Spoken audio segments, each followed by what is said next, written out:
Hello,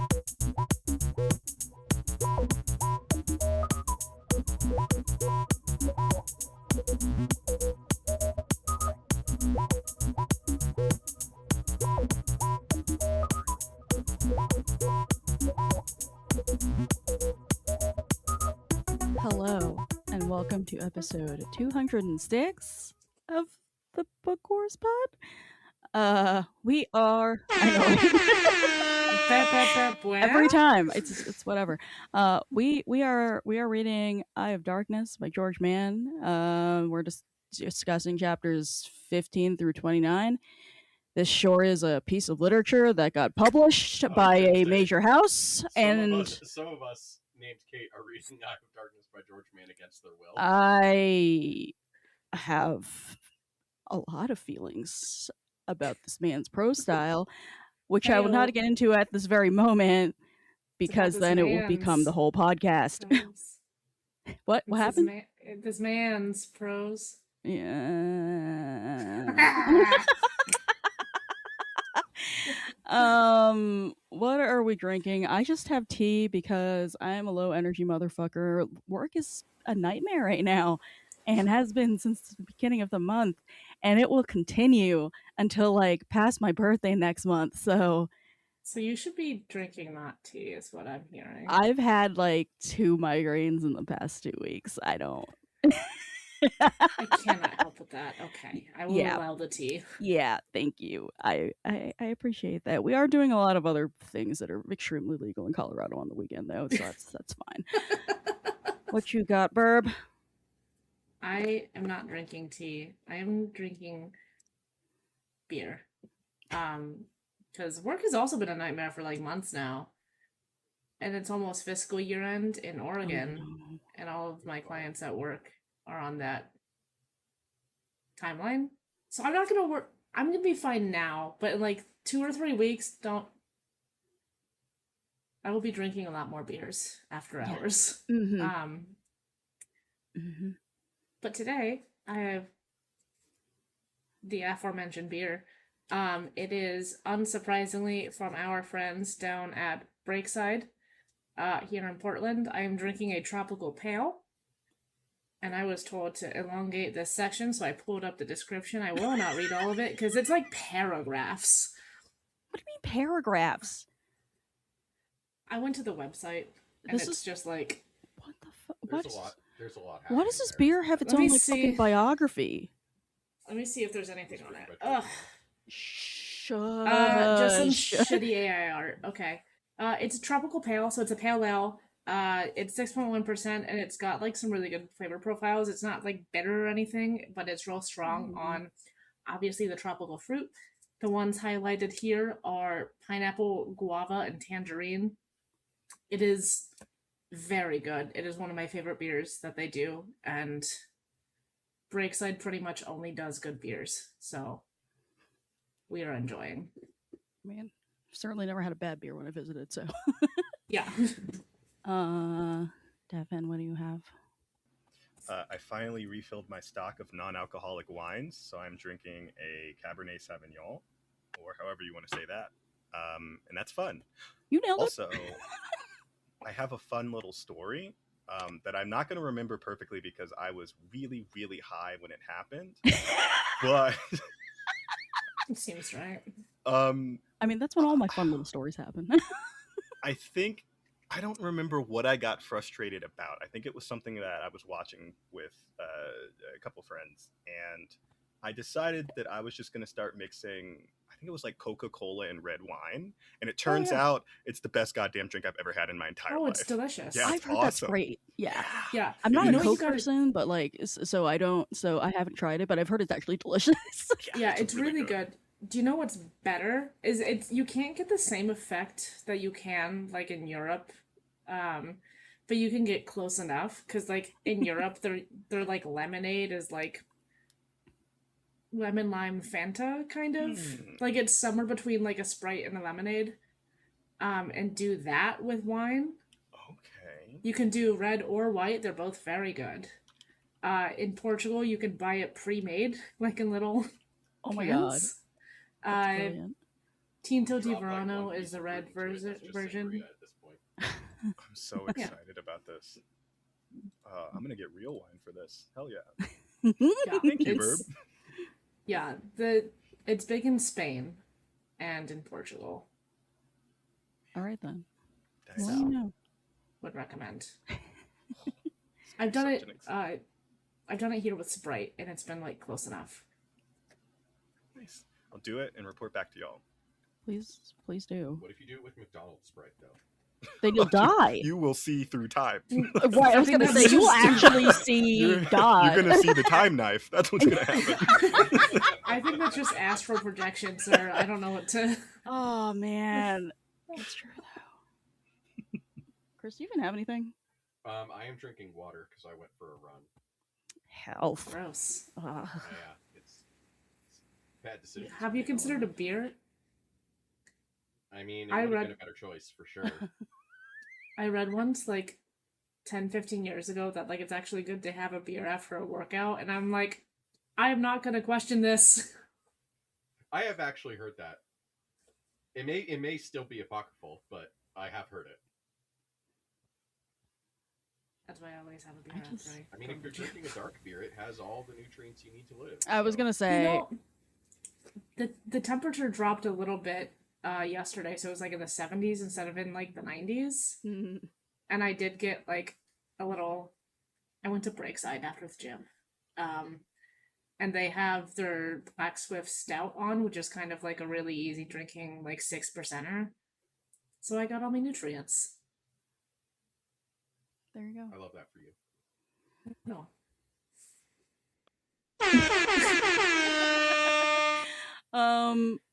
Again, we are vamping the fuck out of this intro because this is a very plot heavy section. Like stuff happened. I mean, it was, but it also wasn't. Like, yeah, nothing happened. I mean, we'll get to that. But you wanted story time about your daughter, so. No, you wanted story time about our daughter, but. Well, you were about to explain it, and then I was like, yeah. So because you love talking. Why do you think he has a podcast? Untrue, but that's fine. Okay, wow, that's no fucking comment. Yeah, so Flix is the best girl, the birthday girl yesterday, and also got a grass seed stuck in her ear to the point where she had to go to the ER and get sedated for them to get it out. Because she goes out back and she just sticks her head in dirt. Just straight up sticks it in dirt. It was so far in there that, like, if you checked in there, you couldn't see it. And then when the doctor checked in there, she had to dig around a little bit to be able to find it. Which, like, I assume this dog is 10 pounds. Like, I assume there's only so much ear canal she can possibly have. But nonetheless, rummaging around in her ear happened, and so yeah, that's out of our two dogs, like as if you've been listening for a while, Orca's the one who has like the most chronic health conditions out of like any fucking living creature ever.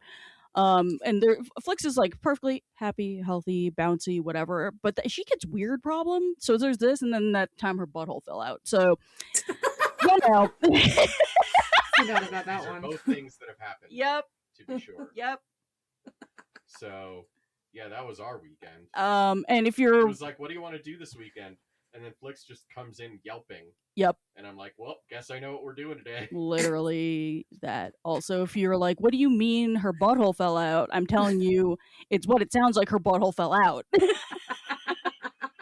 Yeah, there's not really a better way to explain it. Yeah, it was so much fun. We took her to the vet and they put it back.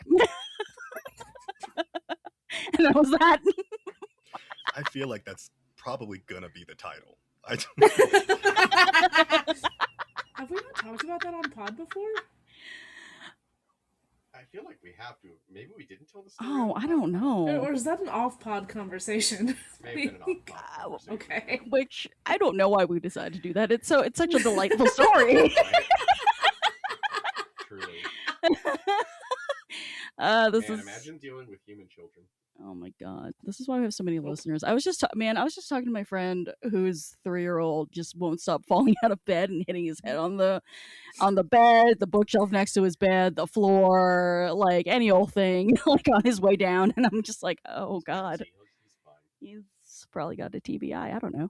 Yes. Kids are made of rubber at that age. They I just don't bounce We all back up. maybe have a TBI. Like, I absolutely got my head stuck in like a chair once when I was like that age. That is the most you thing I've ever heard in my life. And apparently my parents, or I don't know where my dad was, but my mom was there, and she and her friend were laughing too hard to come help me. That's right. That would be me as a parent. I would just be crying. Oh, I was screaming. Oh, I'm like, sure. what are you gonna do? That's hilarious. that's what I would do if Fritz ever got her head stuck in a chair. I mean, I feel like she has almost gotten her head stuck in a chair. Probably. We don't really have chairs with holes in them. At other people's houses, but yeah, okay. Oh Lord. All right. I'm gonna speaking of everything is hard right now.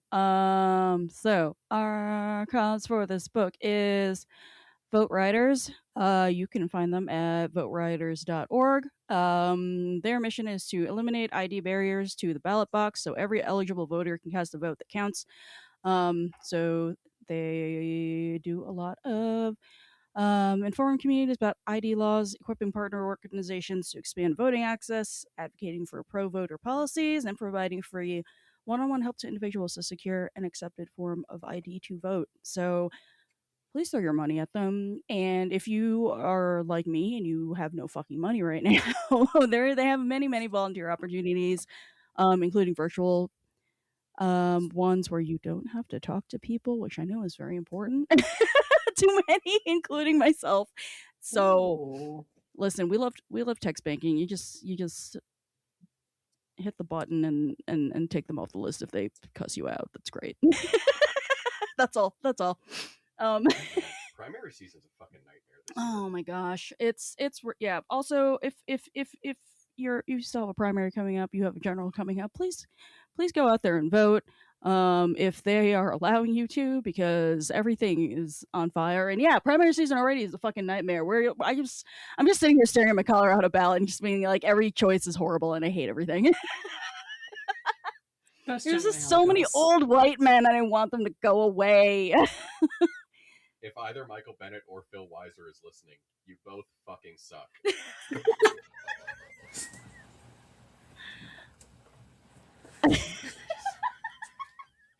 I don't know how you can like live in like the year of our Lord 2026 and be this bland, but here we fucking are, man.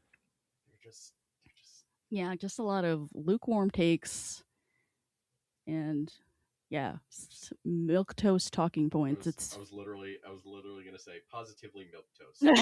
That's the only way to describe it. It's real bad. Our congressional primary is interesting. It's true.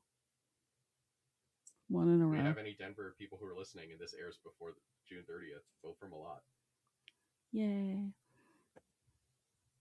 I also might be banging on your door at some point. Whatever. It's fine. In the middle of the night. Yes. Yeah. Just to clear you. Definitely that. Not about the voting thing. Or are you trying to make a friend? Yes. Sorry. Really just looking for copper wire. I got a hankering. For valuable metals. Yo, I keep seeing all these tweets about like I'm so excited to tell all the crack addicts in my neighborhood about all the valuable metals that exist in data centers. And I'm just like, fuck yeah, let's go. Honestly, genius. It's not wrong. Oh man, yeah, so smart. That one tweet that keeps circulating about like how much like copper and wire and stuff are in like flock cameras is my favorite thing of all time. Yep. Yeah, it's what you can make like $1,000 a day or something. It's crazy. That's actually kind of bananas. Don't. Anyway, we've never. There's like silver in those bitches. This has never been encouraging crimes pod. Crime, for legal reasons, crime is bad. Listen, prosecutors need to prove they listen to us first, and nobody listens to this, so. It's true.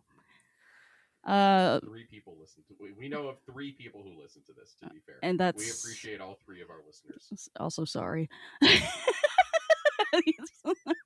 I just anyway. Okay, so this fucking book. we read like I think the first quarter of it, and then we put it down for a little bit because everybody was like traveling or finishing their semester or having a mental breakdown or any combination thereof. So it's been a while since we were reading this, and I honestly can't tell if I forgot how bad the writing was or it got progressively worse. Why not both? Yeah, that's yep. So I don't know that it got worse, but it didn't get better. No, it got worse. It got worse. Trust me. Before I get into that, so there's plot happening, I guess. Yeah, I don't know. He's like he used 100 pages to move things along when I would have taken about 20, so which is incredible to me. It's just like wow, you just wrote a book. There are a lot of things that happened, and somehow nothing has happened. Mm-hmm. I just want people, if anybody, nobody who I work with knows about this pod, so I feel like I'm pretty safe. But I was doing the reading today while watching the Dodgers day game during work hours, and I feel like I got 100% of what was going on. You did. Yeah. Yeah, so just to recap, we with the last bit that we read ended with them executing poor Jedi Grandpa Man in the most horrific way possible, which like Jesus Christ, what a bleak thing to like end on. I was thinking about that for a while, and then I read this. Welcome. Oh, was that not like halfway through the last section, or do I just not remember this because it's been like 87 years? Towards-ish the endish of that last section. Okay. Cool. And then yeah, this section is a whole lot of both the prose and the plot and the characters just spinning their fucking wheels, I guess. IDK. Just like, hey, that's not fair to say. Porter Engel went from one place on the planet to another place on the planet. He killed some fuckers on the way. He killed 5 people. Honestly, that was a better chapter than a lot of the other fucking chapters. Yeah, you something know, fucking happened. Elzar had a bunch of conversations in which he was had several angry. Angstuses. So that's special. I feel like we can very quickly talk about where everybody's at right now. I wanted quickly because it took George Mann like 100 pages to do it. Holy smokes! I am sure he's a lovely man, just a very nice human being, and also, this is not my cup of tea. It's clearly somebody else's. Good for you that you didn't suffer while putting your eyeballs on this as I did. All right. I will never really understand why he writes middle grade and then they gave him the adult book. Yeah, that's a choice. Honestly, and it's like one of those things where it's like I've seen other middle grade written that also wasn't like that, that which also was better. So okay. All right. I wanted to start by talking about Girastaros because you're in danger, girl. Like,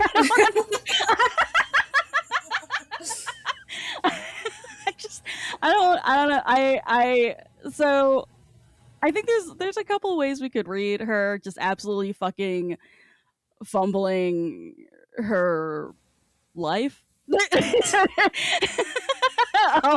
Just gambling it with this extremely dangerous motherfucker who's just like growing increasingly tired of her being like, we need a government. He doesn't fucking care about a government. He cares about doing pirate shit, stupid. So I'm like, she really is out here fucking Schoolhouse Rocking to pirates.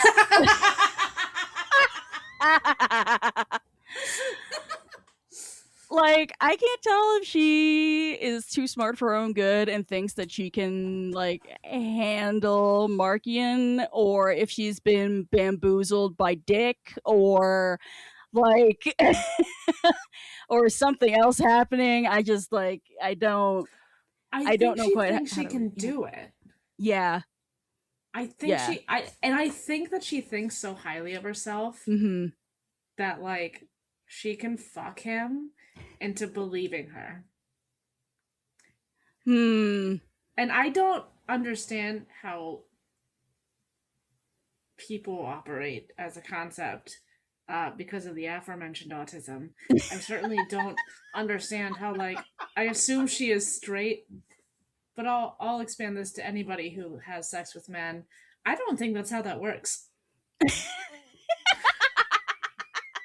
I think that's a good assumption. But I think that's what she thinks she can do. Yeah, that's kind of where I've landed too. Like, I like have gone back and forth, like if we're supposed to read her as like she's smart but she's in over her head, or if we're supposed to read her as she thinks that she is way smarter than she actually is. And I think it's that. Like, I think it's that. There's the one section where she literally was like, "We're on the winning side." She's like, "Why doesn't my child understand this? That I won. I just tried to soften this man up by having sex with him, and now he won't listen to my ideas about how we should establish diplomatic relations with the people he's trying to kill." Now, why doesn't my child, who is missing and I haven't looked for and I haven't cared about in like a literal year, why doesn't she understand? She could be dead. Why didn't she understand? but like she like I don't know, because like she was portrayed as being fairly with it in phase one. Mm-hmm. Granted, we did not see a ton of her, but like she was portrayed as being very powerful. She felt savvy too, yeah. Yeah, she was savvy. In But her it's very, own like, environment, though. I feel like it's Yeah. almost, and I don't know how intentional this was, but I do feel like there's a certain parallel to like American politics right now, where like you Is feel she like Mitch you're McConnell? So huh? Is she Mitch McConnell? Oh my god, she's a I mean, turtle? honestly, kind of like she thinks she's so savvy. She's like, I know every single way to manipulate these rules, and I am going to be able to control everything. And then like Markian or Trump or whoever just walks in and is like, wrong. And like you keep trying to be like, no, that's not how it works, and they're like, wrong. And they just like keep yelling, and you can't do anything about it. And it's at that point that you realize that pieces of paper can't actually help enforce anything. Yeah. No, they have no power. No, It's true. They're they have only... no power if nobody gives them power. And I feel like that's kind of where Gira's at. Yeah, that's kind of what I was getting at when it's like, with like extremely savvy at moving within like her natural environment, which is the Coruscant politicking, and you take her out of that, and then you tell her there's no rules, and she's just like, I do not know how to behave, which we've all been there, but like usually not at the expense of like getting shredded by some hot man's very sharp teeth. Like, I do think too that part of it is like because she was so good at that, she was very savvy in organizing, and she's like, ooh, I'm so good at this. Who am I? And like that's her, like she's very self-confident, which I love for her. I had most of this thought earlier, but then y'all kept talking and I was listening instead of thinking of my thought. But it is along the lines of like she was so confident and savvy when like that was happening, and she was doing whatever fuck shit she was doing with the Republican phase one, which was 84 years ago, so I don't remember. true.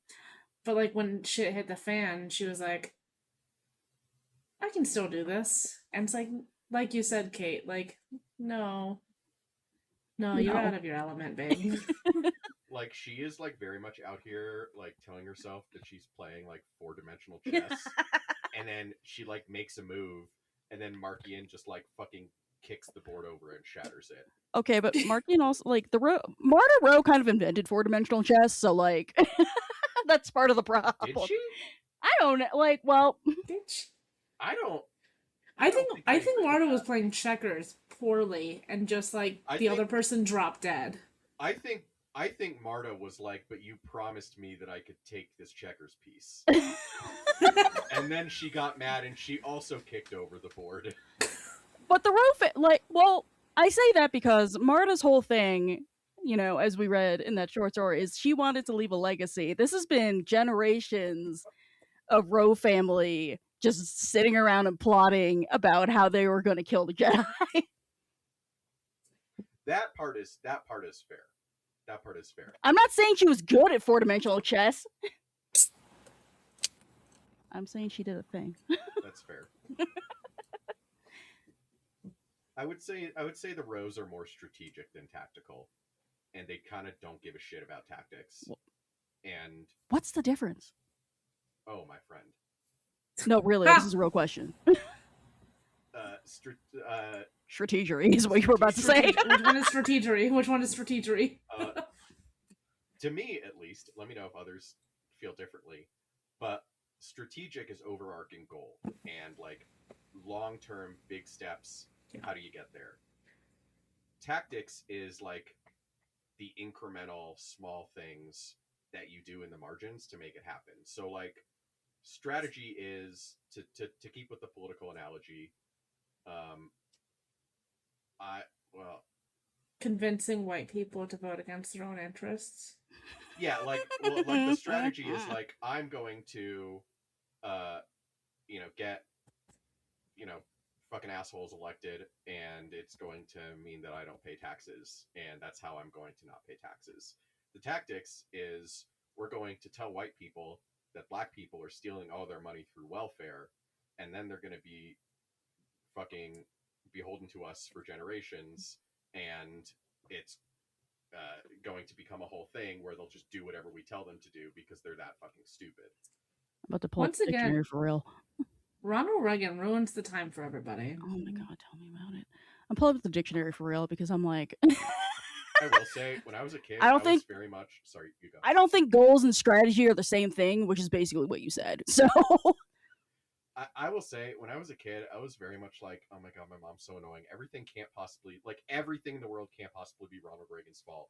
And the older I get, the more I really do realize that pretty much everything in the world is Ronald Reagan's fault. My ma grew up in Ronald Reagan's like boyhood hometown, so I had a very different relationship with Reagan as a kid. We were like, oh yeah, and then I like grew up and learned what he was actually about, and I was like, oh, I don't know about all this, man. I will say, as I look over her shoulder at her screen, dictionary.com is agreeing with me, even if I didn't word it perfectly. You didn't do it right, but I mean, it's dictionary.com is not telling me I'm wrong. This is also, furthermore, this is not my example may pedestrian ass dictionary.com. This is Merriam-Webster's website. Fuck you. And they're telling me I'm right. You uncultured Both swine. Merriam and Webster are telling me that I'm right. To that point, I'm so mad that I can't remember the specifics of it, but there's a part of this section where somebody was talking about the Nile, about how they have discipline, but not, it's not control. What is that fucking phrase? Order. They don't have order, but they have discipline. And it's like, they'll do what they think is the right thing, and they'll focus on their goals. It's not going to be what you tell them to do. And that's historically like an extremely powerful combination if you can harness it, like in both Star Wars, but also in like the real world. Like you look at all throughout history of how these like great empires have fallen, and it's due to like forces that don't have a lot of order. They're very chaotic, but they have a lot of discipline to get the job done if they hate you enough. Do I not get my Merriam-Webster's dictionary defines blah blah ass moment? Go for it. All right. Strategy. A careful plan or method for achieving a particular goal, usually over a long period of time. Art of devising or employing plans or methods toward a goal. In war, the science and art of employing the political, economic, psychological, and military forces of a nation or group of nations to provide the maximum support of adopted policies in peace or war, which is where it overlaps a little bit with tactics. I think those are probably closer together than you necessarily suggest, but tactics is the science and art of disposing and maneuvering forces in combat. Art or skill of employing available means to accomplish an end. So yeah, so in the military metaphor, like, I will split hairs over semantics, as everyone knows. if they don't know by now, they've had 205 episodes to learn. We're still married. But yeah, like, to go with the military metaphor, like, the strategy is, I am going to take these key points on the battlefield and thereby win the battle. The tactics is, I am going to split my forces into X many groups. They're going to approach from these different directions. We're going to shell with mortars first, then we're going to rush in with infantry, whatever. Is this how we invented SMART goals?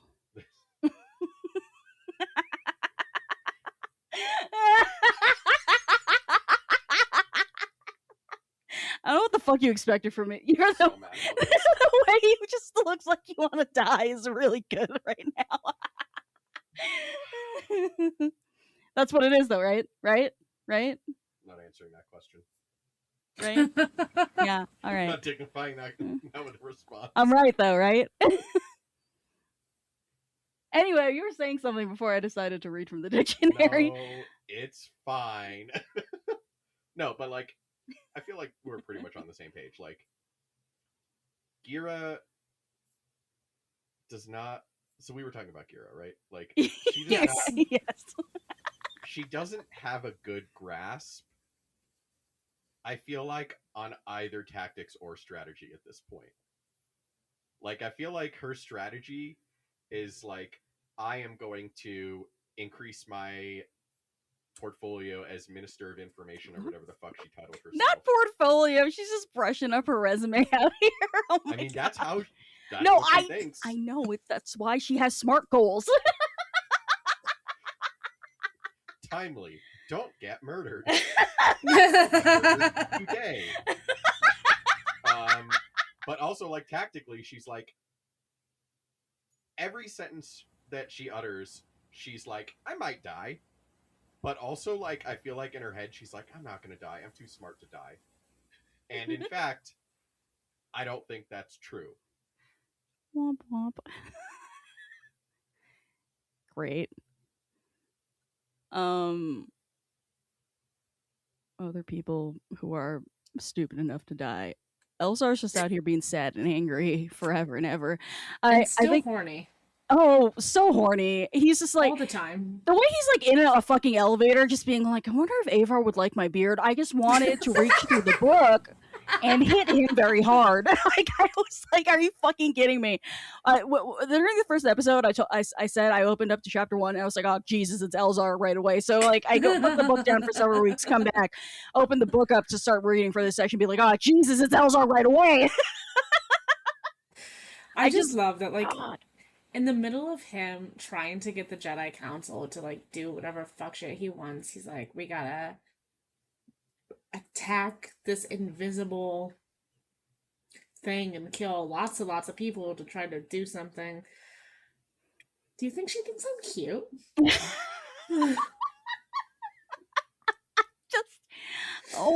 This is the biggest meeting of my life. Do you think she likes my beard? I fucking cannot. Listen, who among us didn't walk into a final exam actually thinking about whether their crush was into them? This man is like 37 years old. I mean, I get it. I don't approve of it. I get it because I am just some guy. I am not a goddamn Jedi.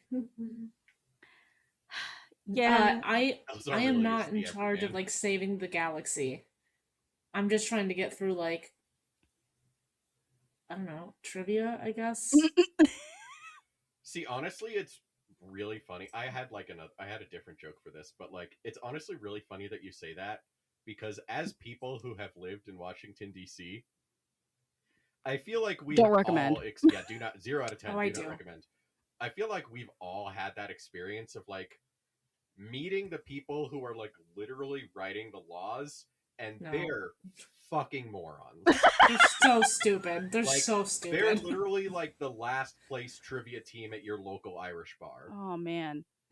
Not to mention just stereotypical, like that dude we knew in undergrad who went on to like be an aide on the Hill and fucked his intern. That's how he got fired. Oh, I knew a guy in college who was the reason that DC leaks got like Michelle Obama's passport photo at the 2016 national convention, and that also got a frat on campus shut down because he's a fucking idiot. But he thinks very highly of himself. Oh, I'm sure he all fucking do. does. Can I introduce you to my good friend Gara Staros? So like anyway, I don't feel like Elzar is actually supposed to be like the everyman and relatable in that sense. But it is funny because like as a society we do like lionize all these people who do XYZ. And it's like, like we do it to doctors, we do it to people who like do legislation, maybe not so much anymore with the political stuff, but like we used to. And we do it to, again, cops maybe back in the day. And then you actually like fucking meet these people. Oh, And teachers. All teachers, yep. Teachers when you're all a the kid. fucking worst. Mm-hmm. Yeah. Who was I don't know. I was talking to you, Kate, about someone the other day, and it was like, and that's why I don't trust doctors, because it's like somebody who we know who's really stupid who's a doctor, and I honestly don't remember who we were talking about at this point, but I only trust 2 doctors, and that's because I know that. Yeah, I'm like exactly. personally, like honest to God. Every time I walk out of like I don't know whatever doctor I have here, I'm just like texting my best friend like, "Is this legit?" Okay, just making sure. Also, she works in the emergency room, so she's literally seen everything. It's wild times. Also, the other thing I was going to say is, who is stupid enough to die? Stone Geos.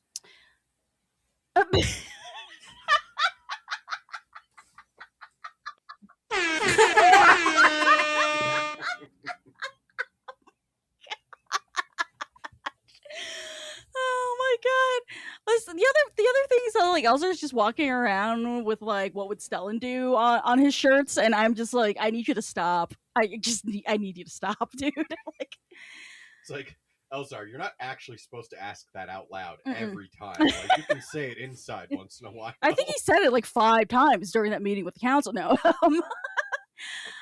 All right. Speaking of the plot not moving along like at all, I just Elzar has this meeting where he's just like, "What if we went and attacked the storm wall?" And they say no, and that's the end of it. And that could have been 1 page, but sure, whatever. Let's keep writing.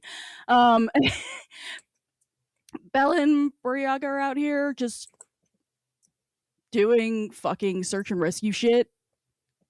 Nothing really interesting happened. At least someone's doing something in No, this book. no, it's true. And also, That's some teenagers still. Like, this could have been a fucking email though, dude. Like, I don't know. Yo, Burry went into that fucking burning building, and I was like, I swear to God, if you kill him this time. I need that poor being to stop catching himself on fire. I'm like, dude, you're like covered in fluff, right? I need you to just not. He needs to invest in some sort of flame retardant for sure. Invest in just like get like a good like heat protectant spray like before you curl your hair. I was just gonna say get some better Jedi robes. You can get like a little that too. Yeah, a little suit or something. That's true. Just like that's breathable still. I was actually thinking about Jedi Master Flubber and his fucking containment suit. Like he needs one of those. Also works. I was stunned to see that Yoda still. I don't know why I was stunned because Yoda loves making a bad decision, but Yoda's still dragging around this homicidal mummy for real. I was like, he just blew up a whole town over there. Like, what do you mean you're still feeding him? I love how what I found is so sick of Yoda at this point. And I just look at this Aslan Relish just every opportunity. He's like, what if I take off my glasses and creep you all out with my eye sockets? Like, what the fuck? I will say, with regards to the Jedi Council, like, what are you gonna do? You know Yoda is gonna outlast all of you. It's true. You can try to stop him for now, but he's got this fuck ass mummy that's gonna be alive for another 200 years. Fuck yes. Yoda has such CEO, like absentee CEO energy. It's unbelievable. Jeez It's like Louise. you didn't Yoda- come to a meeting on this project for a year, and yet Yoda now is you're in charge coming of a in startup. like, what if? And hear me out. We just listen to this crazy dude and throw our plans out the window. Yoda is everyone's the like- tech CEO who thinks he's gonna, like, what if we did like an Uber, but Yeah, like like- it's got a set route, and you can Have get we- on and off whenever you Have want. we on that. thought about how we can leverage blockchain when it comes to fighting the nameless? We'll just use AI. Done. I love it. Ship it. we can get rid of so many Jedi if we just use AI. All those Padawans, don't eat them. We're good. They will be fed to the machine. What AI can do the work of like 10, 15 Jedi? That's why Anakin killed all the younglings. Am I right? It's fucking AI. Is it? AI killed the younglings. Efficient management. Was it in Snowpiercer or an episode of Doctor Who where they feed the little kids to the machine? And that Snowpiercer. keeps. Yeah, that was Snowpiercer. Yeah. Yeah. They're doing that with the Padawans. Yeah, you know. Wait, I mean, they're not feeding it, but like I was gonna say no. That's not Snowpiercer. it's like They use the little kids to like get into the crawl space, but like Oh, so maybe it's Doctor Who. I think it's Doctor Who. anyway. If you haven't seen Snowpiercer, my bad. Anywho,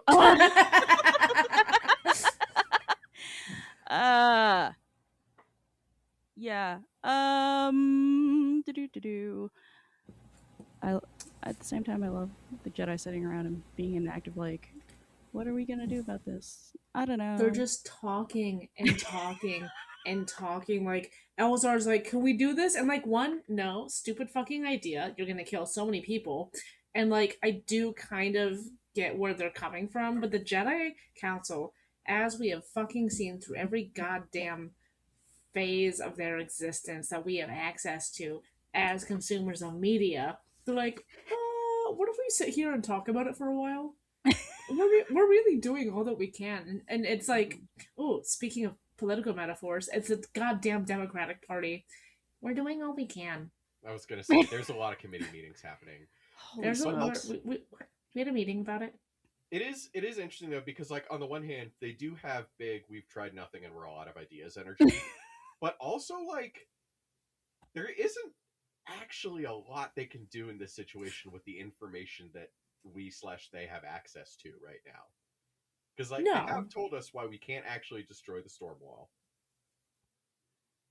And like and Elzar went through that whole fucking thought experiment, which was big, as you know, Bob, energy. Oh my god. But like about why you can't just like shoot the storm wall, why you can't just launch the nuke into the hurricane. And like they actually don't have a lot. Like Lena So's like, I am going to launch a Republic fleet, and I'm like, where? It's a bad idea. Listen, I don't disagree with that. Like, there's not really a lot they can do. You know, like, because what are they gonna fucking do?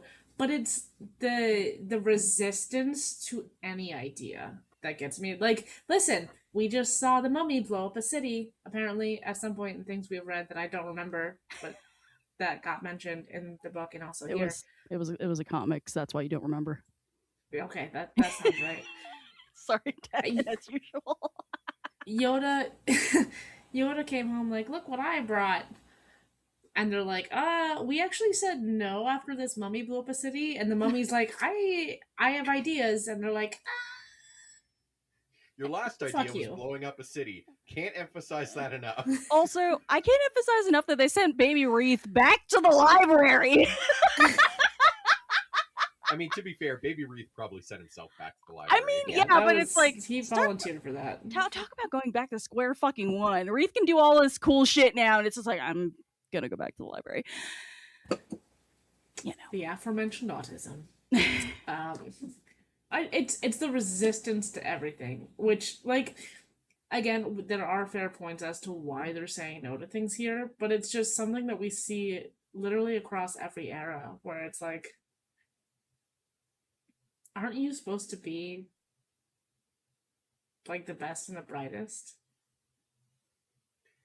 I mean, it's an interesting, and I feel like it's like this in like real life too, where people have very different opinions about what they want people in power to do in these like no-win situations. Like, do you want them to like think like not waste resources doing things that obviously won't work, or do you want them to just like be seen trying something even though we all know it's not going to work? And I do feel like that's actually like a real thing that people like argue about in real life, like in Sure.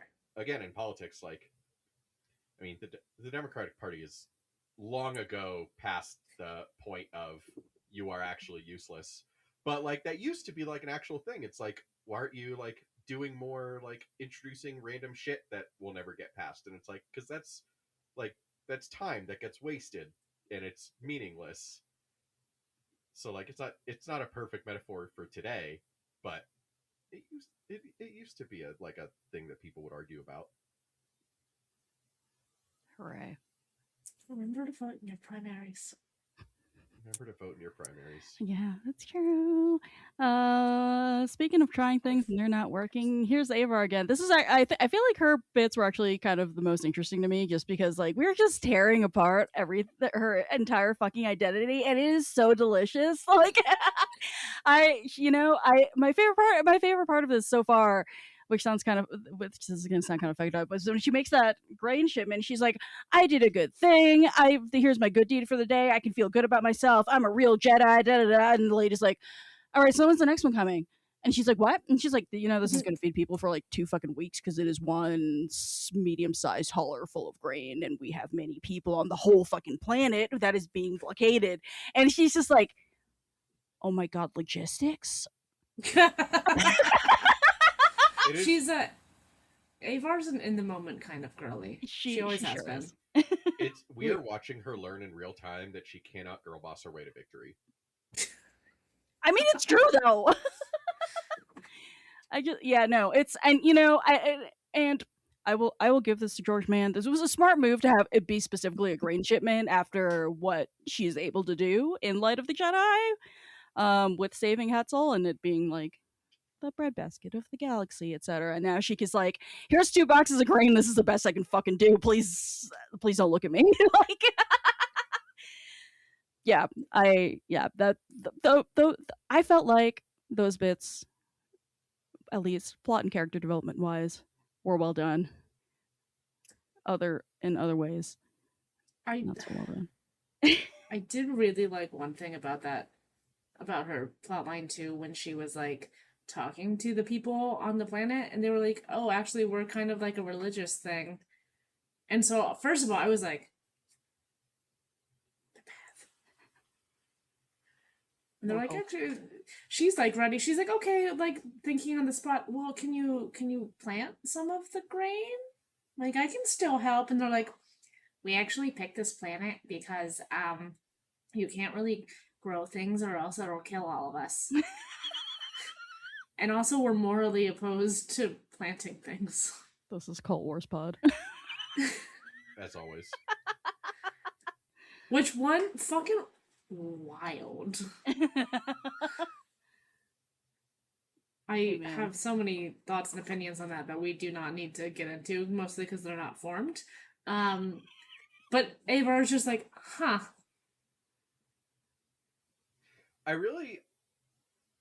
I want to know. I don't actually need to know this. This is like people on the internet would be like, I want a whole Disney Plus series about this cult. I do not actually need to know any of this. I actually think we need a whole series of movies about Darth Vader. Oh my god, my life's been so much better since getting off Star Wars Twitter. But like, I do want to know, what are they like? Like, how pre-Nile, how do they survive? Because, like, they don't plant. Presumably, if you don't want to fuck up the environment, that extends to industry. They had a like, trade what do you system going trade on. with? Say again? They had some kind of trade system going on. Well, like, what do they trade with? They have no way to acquire raw materials. I think Maybe they pick up rocks. maybe me too. Chris, I don't understand. Again, like Avar, logistics? What do you want logistics for? So while it was really funny to watch Avar fail, and I agree with Kate. I actually really like this bit of development for Avar. I think it makes her a much more interesting character. But while it was really funny to watch her fail, I did kind of feel for her when she's just like, well, what the fuck, man? Yeah, at that point, okay, like, honestly, I was gonna say I don't want to shit on whatever. I'm gonna shit on it. Just fucking plant the grain, man. You're gonna die. No skin on You're my about nose to at this point. die. Fucking Christ. Listen, You I know feel what's like better than not fucking planting on this planet you live on? Living. listen, man. I feel like we could have a lot. Are we getting into like philosophical discussions about this like super fake religion that's even faker than like Jedi shit? Like this is super fake. Like we could be like, actually, if you plant grain, you're contributing to nitrogen fixing the soil, so you're improving the environment. Like we could talk about this all fucking day. I understand that grain is not legumes. Nobody come at me, but but yeah, don't Everybody come at Kate for not being a farmer. fuck off. Oh, That yeah. time I had to explain to somebody that Kate farming from is complicated. The fucking Bronx isn't a farmer. Classic coastal elitist. Y'all, the Knicks won basketball. Wasn't that crazy? That actually is possibly the most unbelievable thing to happen. It's fucking this year. crazy. It's fucking crazy. The Knicks won basketball, guys. And they put Elmo's head on a spike. Yes.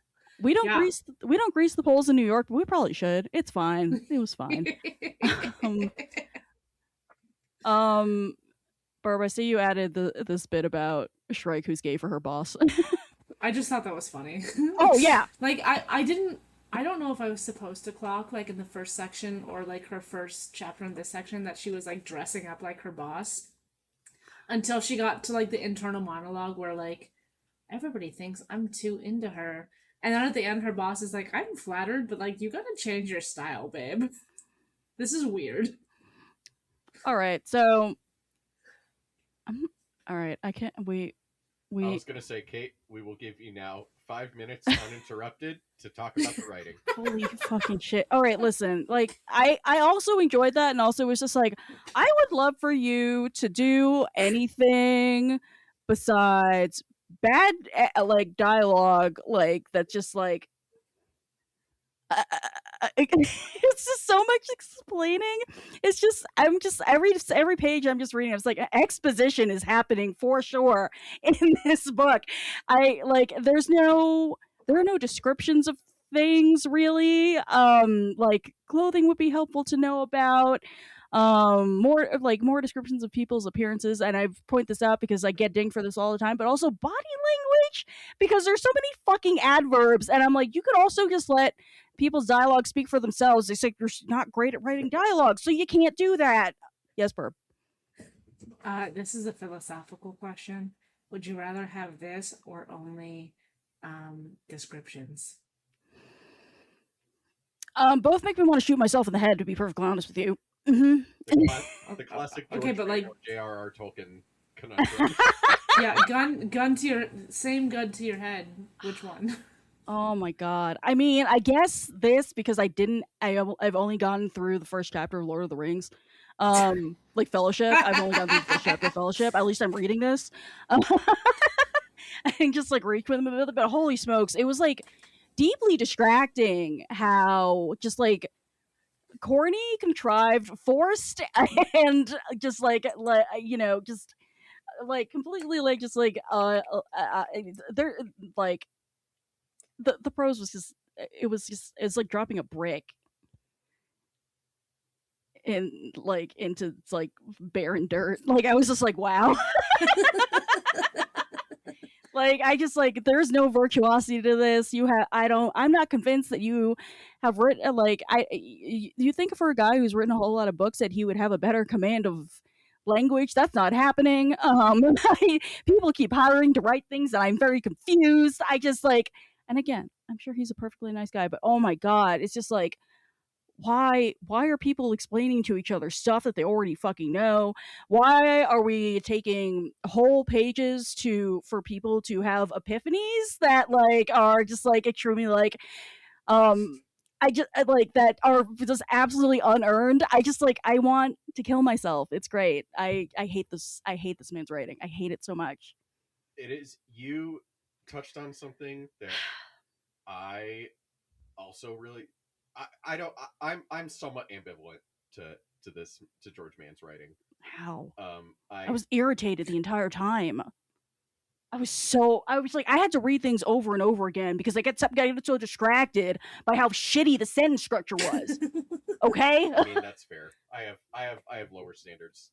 But one thing that did like annoy me that you touched on is like people keep explaining things to each other over and over again. Like it's like it's like the Netflix rule where they like tell all their writers that like nobody's actually watching this. They're all on their phones, so you need to restate the plot every 5 minutes.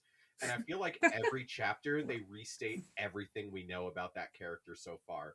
It's like Gira's like, I'm in danger, but he's so attractive, but I'm still in danger. But we need rules every single chapter. Elzar, I feel so guilty, but I want to do things, but we can't do things, and it makes me mad every single time. I want to do VS Agar. being like, ah, yes, Porter Engle, who I know from my younger days. Porter Engle being like, ah, yes, General VS, who I know from my younger days.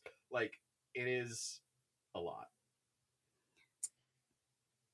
And also, like, I don't know, there are just moments where it's just like, you know, Ava really needed this grain shipment to be a win for her. And I'm like, yeah, no shit, we get it. Like, she's fucking depressed and she feels useless. I got that from her running around telling people she feels useless because you had to make her externalize all her fucking. These characters have no fucking, like, proper interiority. It's, like, fucking crazy. They don't have actually, like I don't fucking know. Like there's something deeply unnatural about how they like think through things that I don't fucking understand. I've seen children's shows that do this better than this fucking book. I just holy fucking shit. The conversation between Elzar and Kevin was the actual Kevin was somewhat ironic because Kevin was literally like, we've already explained this to you several times. And it's like, I know, because I was here as the reader every time you explained it to him.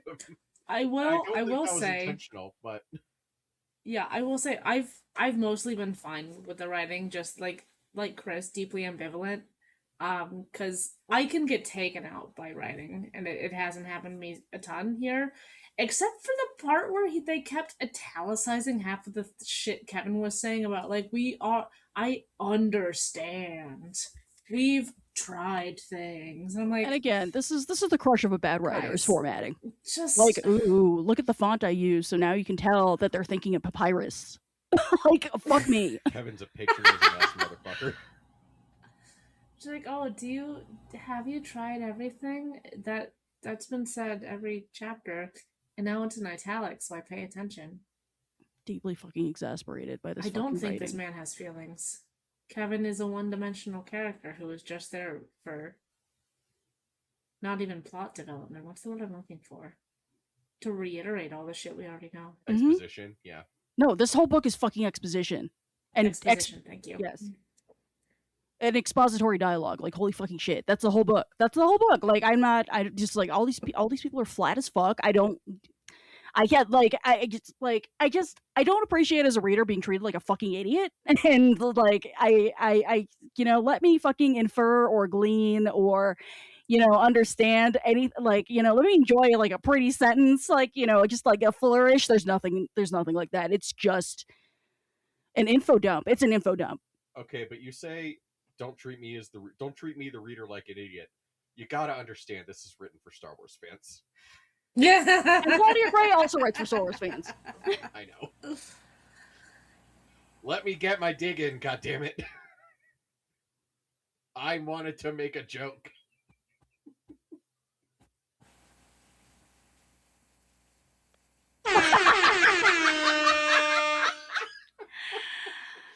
Oh, on that note, I just God.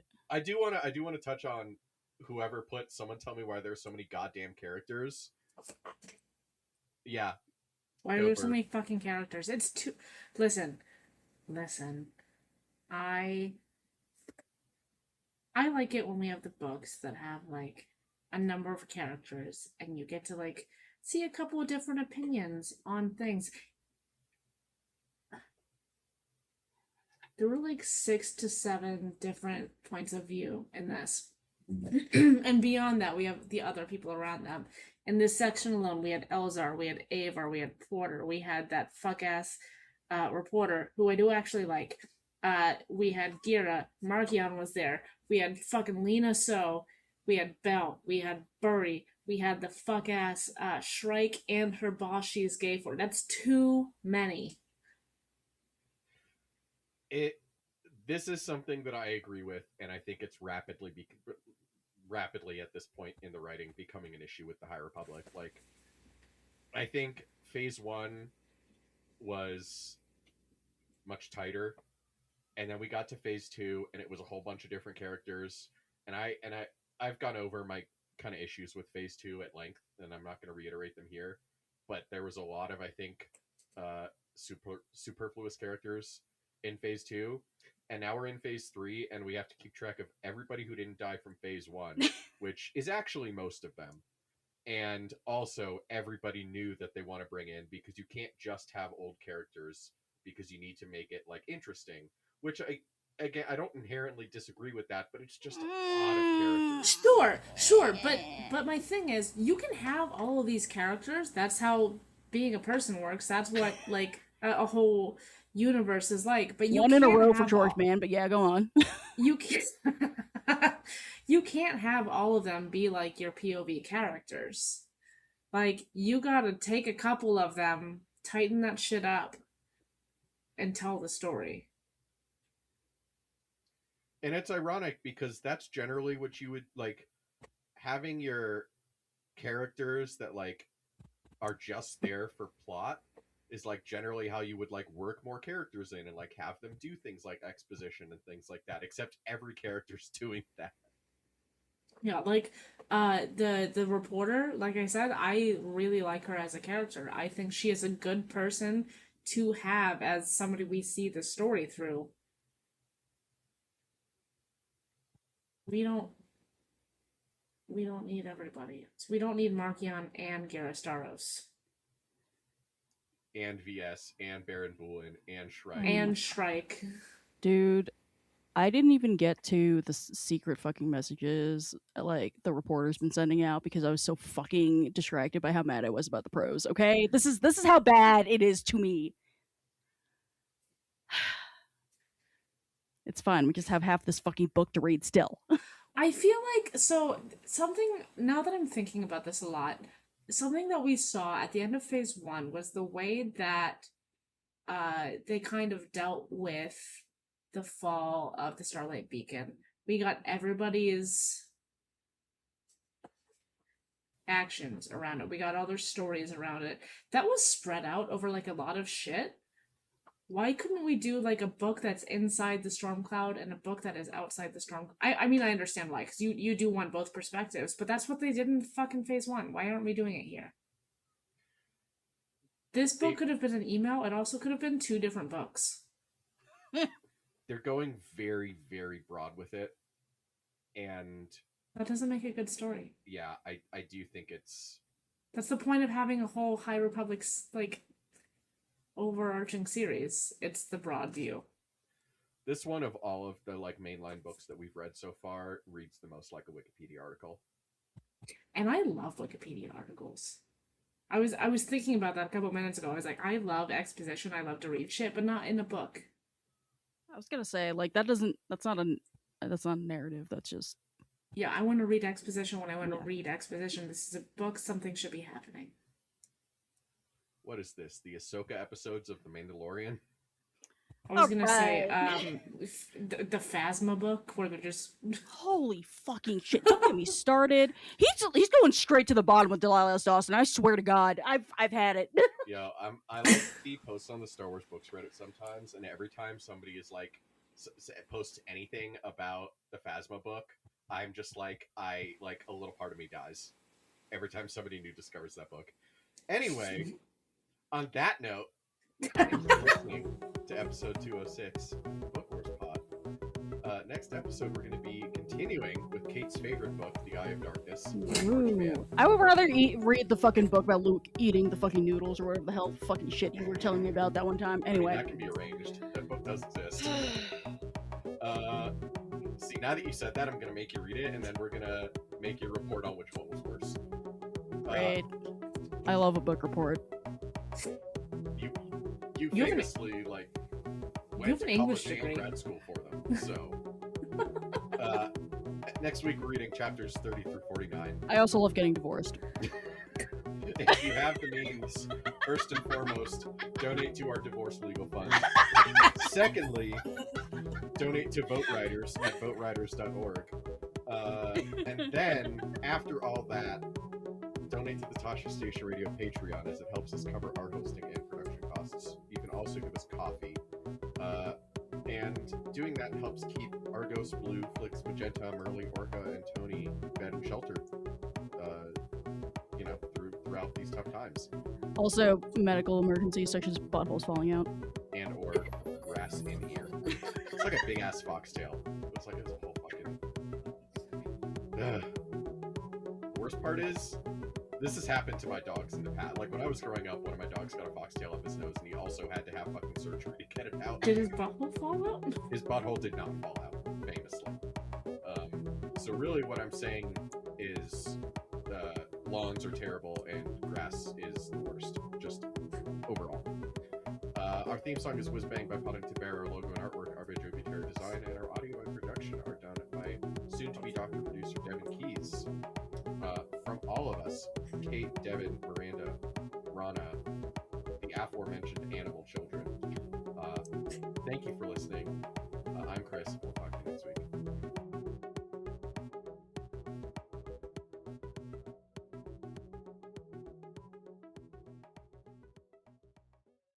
Well, part of the fun is the friction.